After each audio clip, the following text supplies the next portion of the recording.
Este episodio de la Estrategia del Día es traído por el Council of the Americas. Este 16 de octubre llega el simposio y la 13ª edición de los Premios Bravo en Miami, donde más de 500 líderes se reunirán para debatir el futuro de América Latina. Participa junto a los protagonistas de la región. Regístrate en el enlace de la descripción.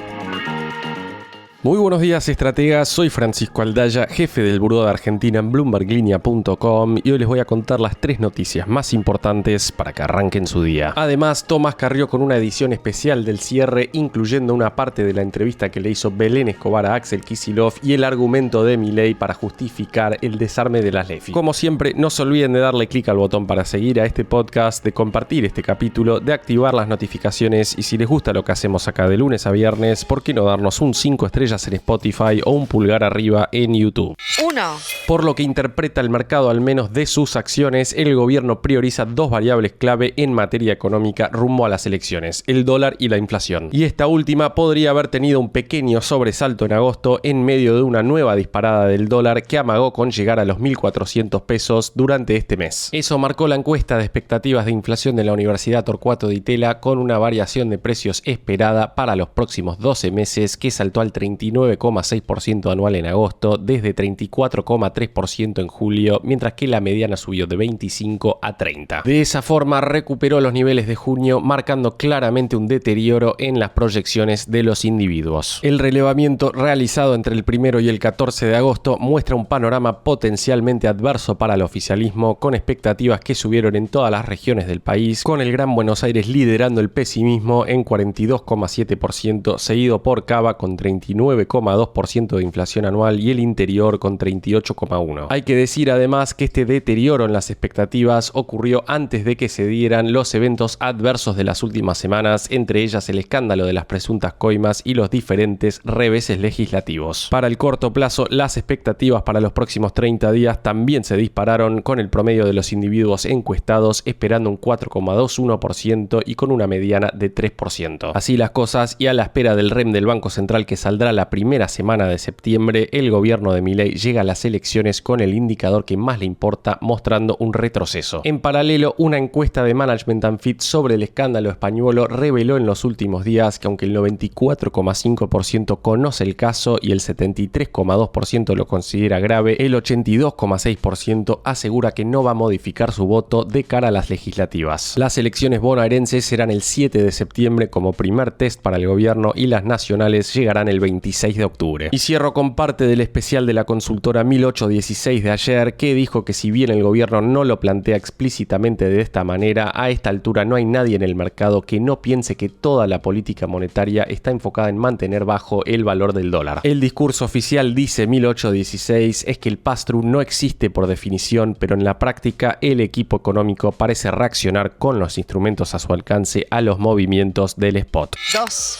Banco Macro presentó esta semana un balance que fue bien recibido por los analistas en una rueda de verdes totales para los activos de países emergentes, dejando a las acciones del Banco Argentino 3,6% arriba en Wall Street en la jornada de ayer. No obstante, las acciones siguen 38% debajo de los niveles de principios de año, reflejando el castigo que ha sufrido todo el sector bancario argentino. Pero más allá de este punto, los números del macro mostraron mejoras significativas en el segundo trimestre, con una ganancia neta que se triplicó respecto del primer trimestre y una rentabilidad sobre el capital anualizada del 12%. Delfos Investment destacó por su parte que el crecimiento de ingresos por intereses, comisiones y ganancias por instrumentos financieros impulsó los resultados, junto con un menor ritmo en los gastos administrativos. Sin embargo, no fue todo positivo para el macro, y Delfos también advirtió sobre un aumento en la mora y en los cargos por incobrabilidad, que subieron 47% respecto del trimestre anterior, evidenciando el deterioro en la calidad crediticia que afecta a todo el sistema. Con el papel hoy en $59, el Bank of America mantiene una recomendación de compra, pero recortó el precio objetivo de $118 a $96, argumentando que sus estimaciones reflejan el contexto temporal impactado por la incertidumbre electoral. El grupo Santander, por su parte, sostuvo su postura de outperform con un precio objetivo de $158, mientras que el JP Morgan se mantiene neutral sobre Banco Macro. Por lo pronto, el Banco de los Britos mostró resiliencia que los analistas no parecen haber visto en el Galicia crediticia que cayó levemente ayer, todo esto en un entorno desafiante en el corto plazo de tasas altas y crédito desacelerándose.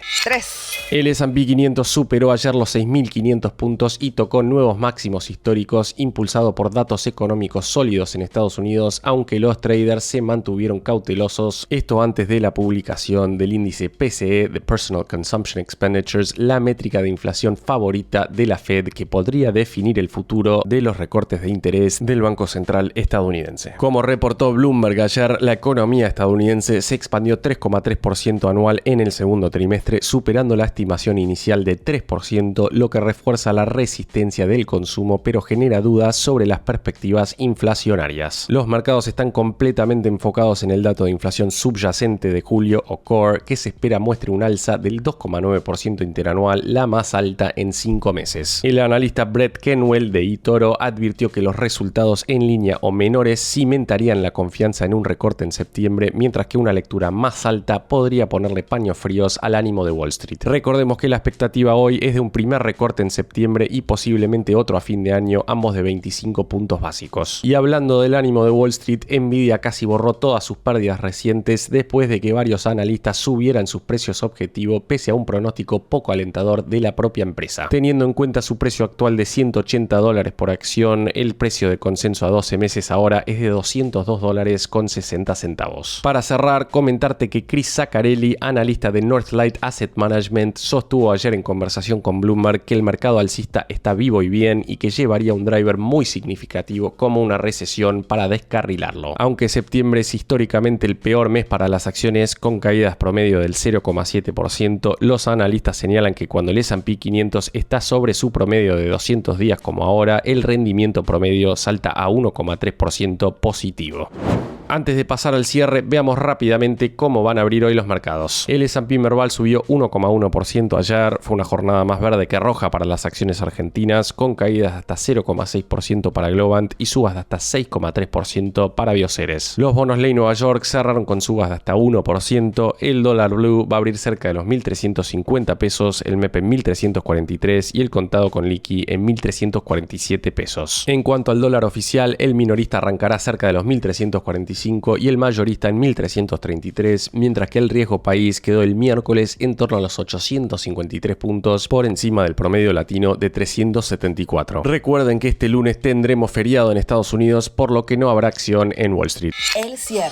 Y ahora Tomás Carrió nos trae una edición especial del cierre, incluyendo una parte de la entrevista que le hizo Belén Escobar a Axel Kicillof. Muy buenos días, bienvenidos a una nueva edición del cierre de la semana. Mi nombre es Tomás Carrió, soy editor de Bloomberg Línea en Argentina y en esta oportunidad quería invitarlos a meternos de lleno en la campaña electoral con el gobierno y oposición cruzando dardos a días de la elección en la provincia de Buenos Aires. En otra semana de tensión financiera en la que el dólar volvió a acercarse al techo de la banda, el equipo económico renovó vencimientos en una nueva licitación de deuda, aunque para ello debió subir nuevamente encajes y convalidar tasas que duplican la inflación esperada. Desde el gobierno volvieron a responsabilizar a la oposición respecto de la incertidumbre y confían en que la situación se normalizará tras las elecciones de octubre. Sin embargo, desde la oposición rechazan esta posibilidad. Así lo señaló el gobernador de la provincia de Buenos Aires, Axel Kicillof, en una entrevista exclusiva con Belén Escobar para Bloomberg Línea. Primero te quería preguntar cómo estás viendo estas consideraciones respecto de que el riesgo KUKA es lo que está impactando en la tensión financiera. No, es un argumento conocido. Yo creo que el gobierno tiene un programa económico desde el comienzo que básicamente parar la dinámica de precios operando para sostener un dólar estable y atrasado con el paso del tiempo y salarios, paritarias, demanda en baja. Creo que ese es el núcleo del programa económico del gobierno, que es un plan de estabilización convencional, se aplicó varias veces en la Argentina, un plan de ajuste convencional que tiene efectos inflacionarios, pero tiene al mismo tiempo un problema muy grave en la actividad, sobre todo en los sectores productivos, industriales, que el tipo de cambio se vuelve muy desfavorable para la exportación, muy favorable para la importación, así que con apertura importadora genera inestabilidad laboral, inestabilidad también social y económica general, y que para sostener ese tipo de cambio, necesitan una afluencia de dólares que el gobierno viene resolviendo con el blanqueo, con el endeudamiento, que trató de que fuera privado, no pudo, entonces recayó en el Fondo Monetario, y luego algunas operaciones de repo, algunas operaciones privadas limitadas y con unas tasas muy altas, y que luego su política es mantener el dólar. Después lo hizo con una promoción, digamos, para que las cerealeras liquidaran lo que tenían acopiado. Entonces, bueno, eso generó 20.000 millones, y rápidamente empieza a surgir y a aflorar la fragilidad. Entonces, cuando se les estabilizó el tipo de cambio, salieron a operar con encajes y tasas, una política ultra ortodoxa que además genera un problema recesivo muy grande. Todo producto de la impericia. Yo trato de ser prudente como gobernador de la provincia de Buenos Aires, ex ministro de Economía, pero decirle al gobierno, está realmente equivocado lo que están haciendo. Han generado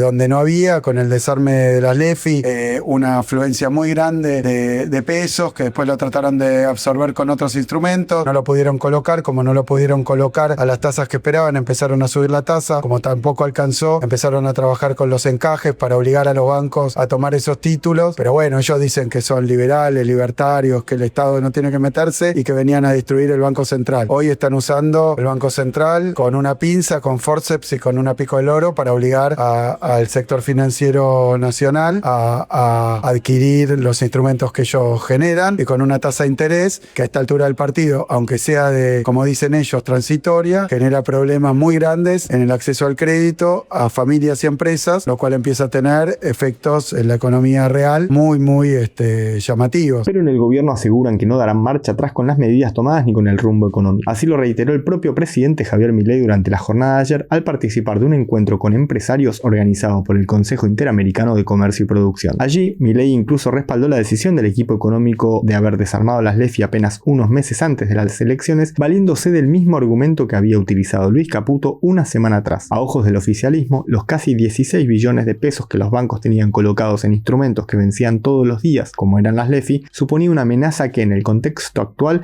podían disparar las presiones sobre el tipo de cambio y la inflación. Nosotros sabemos que nuestro septiembre es un piso y que lo mejor vendrá en octubre. En ese contexto hay una elección en la provincia de Buenos Aires que es, para el kirchnerismo, es definitoria. Y si nosotros llegamos a hacer una buena elección que permita inferir un gran resultado en octubre, o le ganamos por un voto, habremos puesto el último clavo al cajón del kirchnerismo, y por eso están tan nerviosos. Por lo tanto, una vez transitado el bullicio electoral y a medida que la demanda de los instrumentos en pesos se recompongan, obviamente que las tasas de interés se van a ir reacomodando. Quiero ser claro, no pensamos retroceder ni un milímetro en el camino que ya transitamos. Sepan que nosotros tenemos bien claro que este proceso no fue para nada fácil para los argentinos y no vamos a tirar por la borda todo su esfuerzo.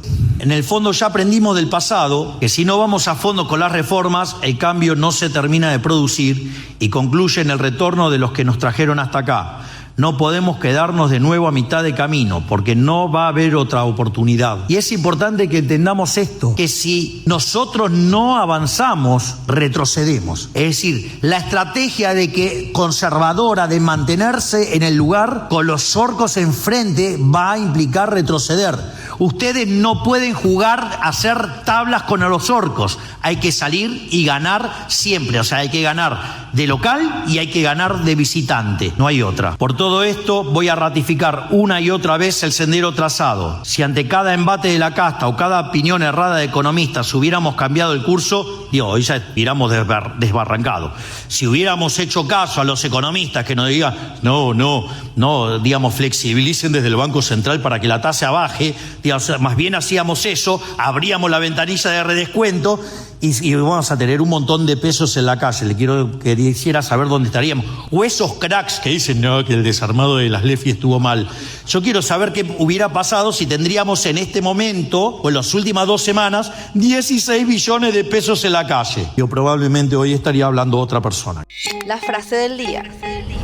Antes de irnos, escuchemos lo que dijo esta semana el economista Ricardo Arriazu. El gobierno creyó que los 15,5 billones de pesos del EFI iban a ir todos a títulos públicos, pero fueron 5 billones y los 10 restantes desplomaron la tasa de interés justo cuando subía el dólar. Ahí se desató el infierno y empezaron a sacar licitaciones especiales, subiendo también los encajes. Para Arriazu, mientras no mejore la confianza, la tasa de interés seguirá alta.